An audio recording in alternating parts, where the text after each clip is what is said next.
ఆవిడ నన్ను 2 ప్రశ్నలు అడిగారు నేను వాళ్ళ ఇంటికి వెళ్ళినప్పుడు. అందులో ఒకటి, పువ్వులు రేకులు కింద విడదీసి పూజ చెయ్యవచ్చా అని అడిగారు. మంచి ప్రశ్న, అందుకు నేను ప్రస్తావిస్తున్నాను. బాగా జ్ఞాపకం పెట్టుకోండి, పువ్వు అంటే లక్ష్మి, పువ్వు అంటే జ్ఞానం, సరస్వతి. పువ్వు అంత కోమలమైనది, పువ్వంత పరిమళంతో కూడుకున్నది, పువ్వంత మంగళప్రదమైన వస్తువు లోకంలో లేదు.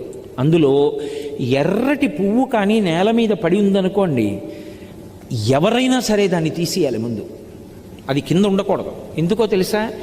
ఎర్ర పువ్వు కింద పడి సువాసిని కానీ ఎవ్వరూ తొక్కకూడదు, సువాసిని ప్రత్యేకించి తొక్కకూడదు. ఎందుకంటే అది సౌభాగ్య వస్తువు ఎర్ర పువ్వు. అందుకని వెనక ఎవరైనా తొక్కుతారేమోనని వెంటనే తీసేసి ఏ చెట్టు మొదట్లోనో పెట్టేయాలి.